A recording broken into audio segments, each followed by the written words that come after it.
Hey guys, welcome back to my channel unique girl Sunanda.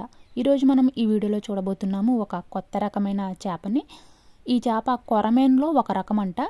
దీని పేరు ఇసుక దంతు లేదా ఇసుక దొందులు అంటారు. దీని స్కిన్ చాలా అంటే చాలా మెత్తగా ఉంది మనం వేరే చేపలతో పోల్చుకుంటే. ఈ చేపలో అన్ని వెరైటీగా అనిపించినాయి. ఆ ఈకలో, తోకలో, దాని నోరు అన్నీ ప్రతిదీ చాలా వెరైటీగా అనిపించినాయి అన్నమాట. ఈ చేప కూడా వెరైటీగా చూస్తుంది. ఇందాక నుంచి వీడియో తీసిన చాలే నన్ను ఇంకా నీళ్ళలో పడాయి అన్నట్టుగా. ఇది చూసారు కదా. దీనిలో ఉన్న ఒక ప్రత్యేకత ఏంటంటే మనం చాలా చేపలు చూసే ఉంటాం. ఆ చేపలకి ఏ వేటికి కూడా బ్యాక్ సైడ్ తిప్పితే ఇలా ఒక ఫ్లవర్ షేప్లో ఉండదన్నమాట. కానీ ఈ చేపకు ఉంది. ఇది చాలా అంటే చాలా అందంగా ఉందన్నమాట.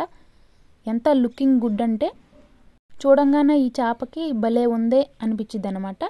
సో చాలా వెరైటీగా అనిపించింది నాకైతే చూడగానే. నేనైతే ఇంతకు ముందు చూడలేదు. ఈ చేప స్కిన్ చాలా మెత్తగా ఉంది. మనం కూర వండుకున్నప్పుడు కూడా వేరే చేపలకి ఈ చేపకి డిఫరెన్స్ అనేది ఈజీగా తెలిసిపోద్ది అనమాట. చాలా అంటే చాలా మెత్తగా అనిపించింది.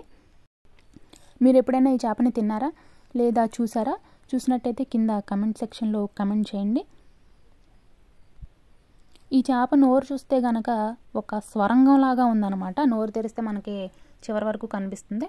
చూడండి, ఇప్పుడు ఈ చేప నోరు తెరిచినప్పుడు మనకి మొత్తం కనిపిస్తుంది అనమాట. చూసారుగా ఫ్రెండ్స్, దీన్నే ఇసుక దొందులు అంటారు. ఈ వీడియో కనుక మీకు నచ్చినట్టయితే లైక్ చేయండి, షేర్ చేయండి. అలాగే మీరు కనుక నా ఛానల్ని సబ్స్క్రైబ్ చేసుకోకపోతే సబ్స్క్రైబ్ చేయండి. Thanks for watching.